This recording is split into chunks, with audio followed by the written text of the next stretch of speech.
Hey everyone, welcome to QRPB's crime show. Today we are going to be discussing the crime of the Aztec school shooting. Welcome back to my channel, or welcome if you are new. Let's get right into it. December the 7th, 2017, a quiet morning in Aztec, New Mexico turned tragic. When pew-pews rang out through the halls of a local high school. In the aftermath of the shooting, the community was shocked to learn that this wasn't a spur-of-the-moment act, but rather a planned act by someone who had already been on the radar of investigative authorities. The numerous red flags that were seemingly ignored left the victims' families and many others grappling with the devastating question, how could this have been allowed to happen? Before getting into the main event of today's case, let's talk about the shooter. For a moment, William Edward Aschivson was born in March 18th, 1996 in Belen, New Mexico. Growing up as the younger of the two sons, there isn't much known about his childhood. I'm going to just jump straight into his teenage years. William's family moved to Aztec, New Mexico at some point where he began to attend Aztec High School, known as Bill to his peers. William's time at school was fraught with difficulties. He apparently faced significant bullying, including an incident where he was reportedly stabbed in the chest multiple times during a welding class. So I'm just going to show you a quick video, guys. I'll just get out of that one first. There. So, yeah. Let me do this.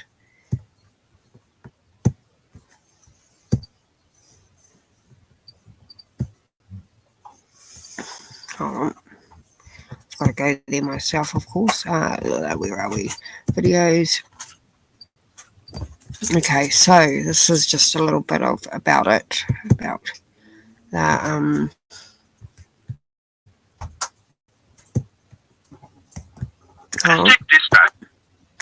just stop that there, and I'll share it on here. Right, here we go, guys.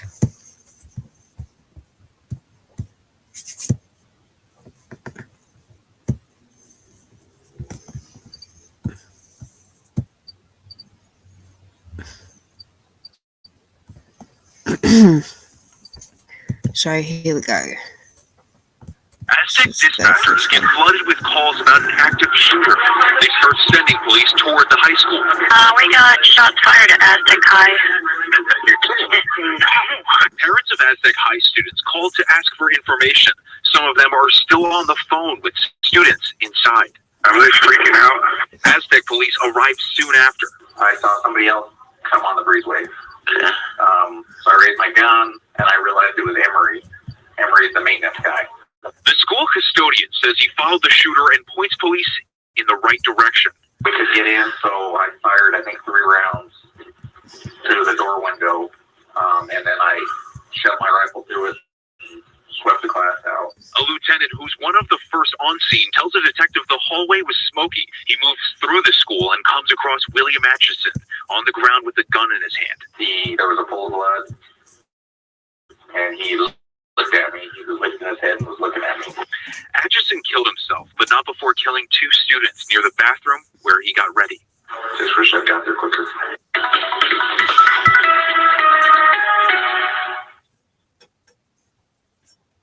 So, yep, that's one there. I'll just get rid of that. Right, so, like I said, I'll jump straight into his teenage years. William's family moved to Aztec, New Mexico at some point where he began to attend Aztec High School, like I said. Known as Bill to his peers, William's time at school was fraught with difficulties. He apparently faced significant bullying, including an incident where he was stabbed in the chest at welding class. There are reports even through he was teased and bullied quite a bit by his fellow classmates. There were some who actually made an attempt to befriend him. A student who shared the same maths class with William, Tanner LeBlanc, referred to William as Billy. When he stated quote, "When Billy was in class, no one would ever talk to him." Tanner later described William as a nice but shy kid who always seemed to have a smile on his face. But because he sometimes wore a trench coat to school and suffered from a stutter, kids began to tease him. Sometime between the spring of 2011 and the spring of 2012, Tanner began to notice a change in William's behavior. According to Tanner, William started showing up to school what appeared to be self-inflicted burns on his body. William's personal struggles also extended outside of school. A neighbor called the police on William at least twice during a few troubling encounters with him, including an incident where he fired a pew-pew at her dogs and also when he made threats to her family during a dispute over weed found near their property. This behaviour led to the neighbour prohibiting her own sons from associating with him, describing William as a reclusive individual who mostly kept to himself. In 2017, William held a job at a local giant gas station. An employee who worked with William later backed up his claims. She stated that William was bullied by many people. She had even mentioned the stabbing incident that took place in his welding class, stating that William had previously told her about the ordeal. So I'll show you another video, guys.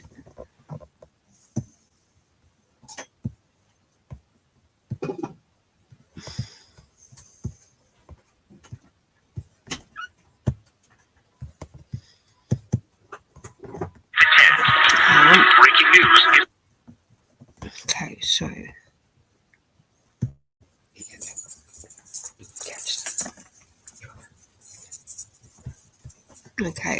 where are we?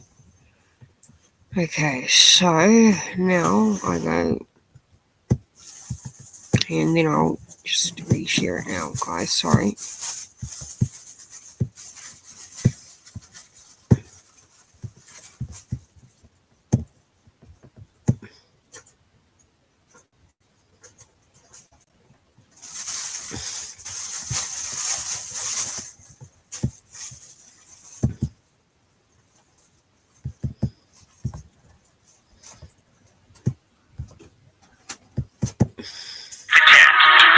Breaking news is happening now. Another breaking news, we now know who the victims are from that tragic shooting at Aztec High School today. 2 students and the shooter are dead. Within the last few minutes here, investigators released the names of the 2 students. This is Casey Jordan Marquez, although she went by just Casey Jordan. Francisco Fernandez was also killed. They've not given us the name of the suspect yet. We have crews in Aztec tonight following the latest, and we have team coverage with new reaction from students, families, and friends of victims. And we're working to get answers to many questions, including why this happened. We start with Action 7 News reporter Megan Cruz. Yeah, she has this heartbreaking interview with people who knew Casey best. It's an interview you'll see only on 7. It is pain like few of us have ever felt. I'm really feeling this is a bad dream. And I'm really hoping to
So, as it continues, throughout his school years, William's troubling behaviour escalated. It reached a critical point on March the 9th, 2012, when he was suspended from school for a time after writing a detailed timeline of the Columbine High School massacre on a classroom whiteboard. A concerning act that was unfortunately not reported to the school's resource officer following his suspension. William was forced to attend counselling sessions, and in order to return to school, William had already been seeing school counsellors for most of his life, so that wasn't a new thing for him. William obeyed this demand, but after his long-term counsellor retired, William's mental health support waned even further. He only met with the new counsellor twice before abruptly discontinuing the sessions and eventually just deciding to drop out of school altogether. According to shooters, .info, William first began making online posts in 2009 under a multitude of accounts and aliases. I'll read a few that he posted throughout the many years he was active online. There's way too many to include them all.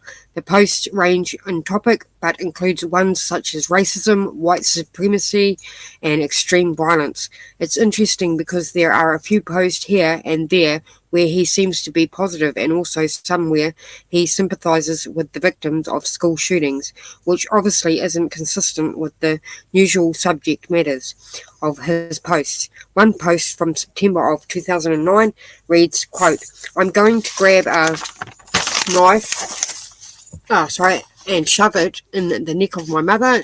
Trigger warning, guys. Trigger warning. I will then drag her dead body by the trash can, drain her blood, and then finally cut her and grind her into little pieces. I will eat some of those pieces, and then I will probably bath. I will throw her body away in the trash can. I will go slaughter sacred animals to appease the gods. Hail Satan. I am agnostic, not Satanist," unquote. So yeah, trigger warning, guys. Just a trigger warning there.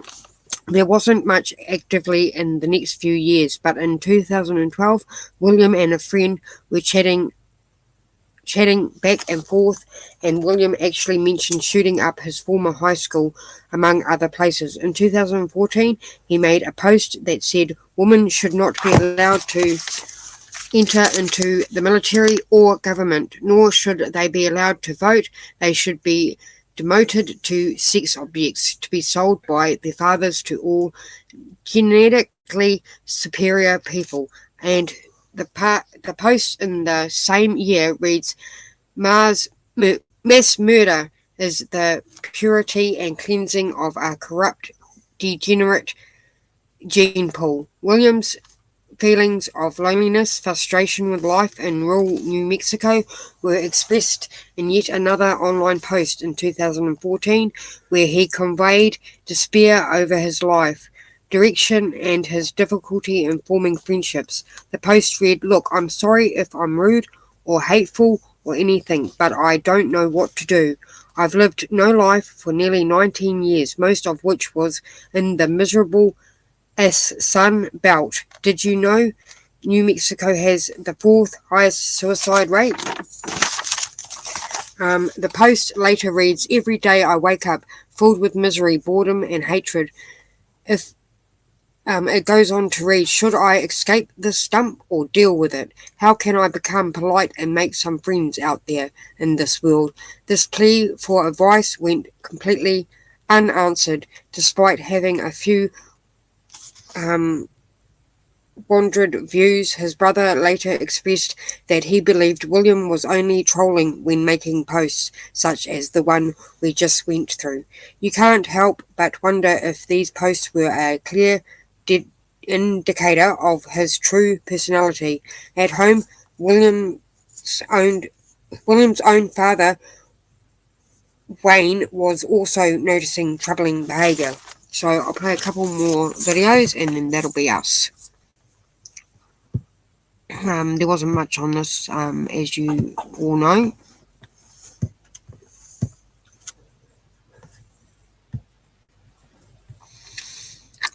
Yep, that one. High school. As investigators piece together yesterday's shooting, they say the victim's case. Right, let's share again. Share the right one.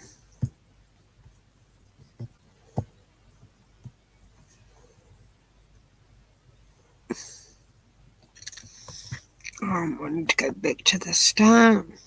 It's just there. As investigators piece together yesterday's shooting, they say the victims, Casey Jordan Marquez and Paco Fernandez, were random targets of one man's hatred. News 13's Chris McKee has been following the story all day. He's live at Aztec High School. Chris? Jessica and Dean, community members all across Aztec and neighbors to the shooter are still struggling to understand exactly what happened yesterday. But investigators say it was a cowardly act by a man who had a hatred of life. This was an act of cowardice.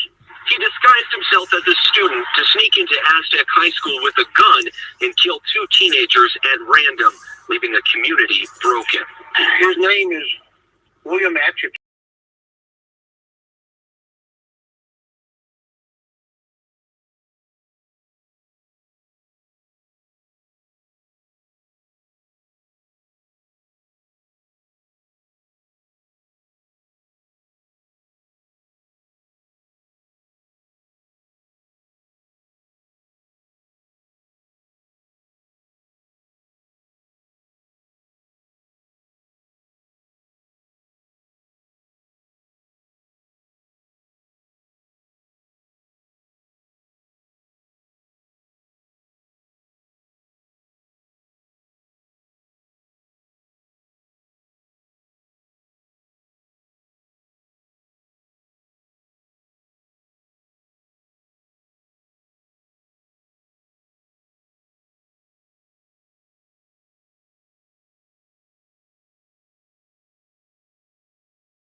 She was a cheerleader and he was a computer whiz. The Aztec community is hurting tonight as they remember two teens killed for no reason.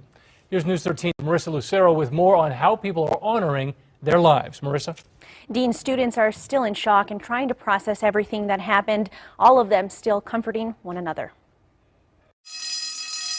Like any other Thursday morning, I went to school and I sat down. students at Aztec High School shuffled through the halls to get to class. Right as the bell rang, and we did the pledge. And just minutes into his teacher's instructions, Hunter Medina says everything changed. We heard pop, pop. It's a sound he can't shake. Shots rang out in the distance. We thought it was somebody banging on the lockers.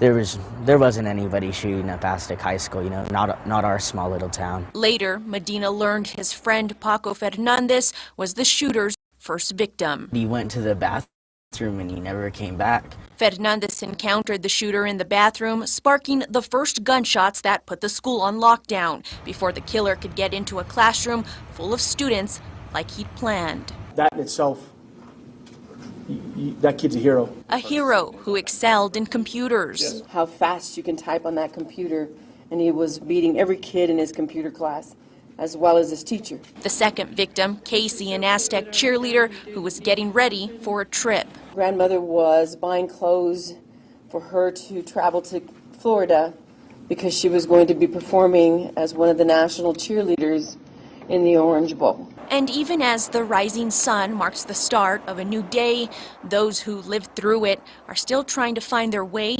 out of the dark.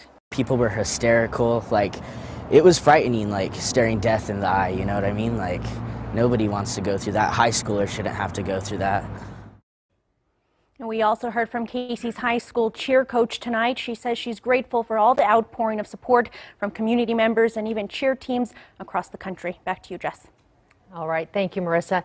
Investigators say they still have to clear the crime scene and make repairs before the high school can reopen. For the latest updates, keep it here and online at krqe.com.